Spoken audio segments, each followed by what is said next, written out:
Hello everyone, this is Minnie, and today I'm coming at you with my build for the United States Tier 10 Premium Battleship, Rhode Island. Now before we get into it, a couple of quick reminders as always. Don't forget to hit that like button on the video and make sure to follow to help me keep making great content and stay updated on when I release it. So, the Rhode Island, as I said, is a premium Tier 10 battleship for the United States in World of Warships. Interesting thing about the Rhode Island's released in January of 2024. It's originally part of random bundles. You pay 2,000 doubloons for the random bundle. You may get it. You may have to wait because it's one of 46 bundles. After it is removed from the bundles, probably going to wait about 6 months from January, February time until it's released into the game in a regular state for purchase. But I really enjoy this ship. It's become a lot of fun to play, and while it has its weaknesses, it also has a lot of strengths. But let's talk about how we build this. So for the Rhode Island, we're going to talk about the equipment. So with the equipment, remember we're dealing with 356 millimeter guns, so a little bit lower caliber. First thing you're going to want is in slot 1, I always go main armaments mod 1. Auxiliary's not worth it, magazine's not worth it, spotting aircraft's not worth it because I don't ever see you running spotting, and damage control party modification 1, while worth the consideration, I still think you as always want to make sure your main armaments aren't getting wrecked. In slot 2, I take the surveillance radar modification. Some people want the engine boost, but I think the surveillance radar modification is worth it. This is a 20% boost to a radar, and so when we look at that, this brings the radar up from 40 seconds to 48 seconds. Why is that important, ladies and gentlemen?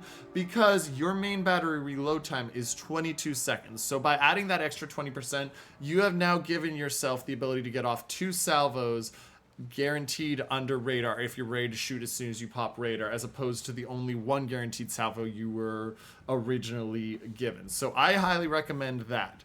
In slot 3, I like to take artillery plotting room modification 1. I want to have the extra range. This brings me up to 24.4 kilometers. And while turret traverse can be nice, I don't see the secondary batteries justifiable for using it. And AA in WoWs as is present is not worth it. So I really think the modification 1 for plotting room is worth it. In slot 3, I stick with the standard battleship. I like having prop mod. I'm not too worried about the steering gears. Your steering turning circle radius is 890 and you have 34.7 knot speed. I'm far more interested in my ability to speed up and slow down to make sure that I'm juking properly without worried about that. Slot 5 is never going to be anything but concealment system mod. This brings your concealment down to 12.3, which is really nice on a battleship. And then in slot 6, you should take full advantage of having the special American artillery plotting room modification 2, which gives you a 11% reduction to your dispersion on your main battery shells. This makes it so you can absolutely slap the sides of ships if you get that angle. Main battery mod 3 for the reload time isn't worth it. You're already on a 22-second reload. You really don't need a quicker reload. You want to have that accuracy so that when you get that broadside, you can murder the ship. Over on consumables, it's obvious I'm taking radar. While you could take spotting aircraft or fighter, there's really no reason not to take a 9-kilometer radar on a battleship when you can. Saves your bacon more times than I can count, especially when you're fighting a DD. You're worried about a DD? Boom, if he's within 9 kilometers, well, congratulations, DD. You're now taking 2 salvos from me.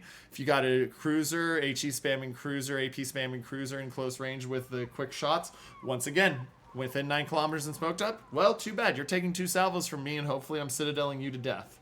For the signals, always if I'm going to run a full salvo of signals, I'm going to run Juliet Charlie for the removal of detonation. You want to run India Yankee and Juliet Yankee because you want to lower that fire and flooding time. The reason for this is because you do have only 74,000 hit points. So you want to make sure you're reducing as much as possible. I take Mike Yankee just because it is nice, even though I don't use the secondaries a ton, to have the ability for them to get a little more range. 8.3 kilometers means that if it's in radar range, there's a decent chance I'm going to catch it. And then taking the AA, just because we're looking for extra flags to take the speed boost, take the consumable prep and reload time, and finally take the extra health because you need every bit of health you can get. You get 5 heals. You want to have every single bit of that time being used as much as possible. Now, Let's talk about captain skills. I do not run Halsey on this. A lot of people would say why. The simple reason is Halsey is set up for my secondary battleships in the American line, so he's not going to fit here where I'm not going to run a secondary. If you're not running secondary battleships, or you'd rather have Halsey here than on your secondaries, by all means move him, but because of how I have Halsey built out, that's why I'm not using him here. So I'm going to start in the slot 1 with Gunfeeder. You always want that Gunfeeder for the quick change time.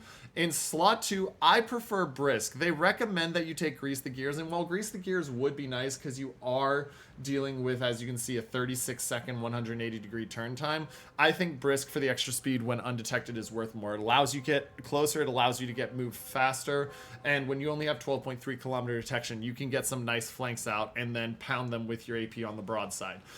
At tier 3, Adrenaline Rush is always going to be the first prio.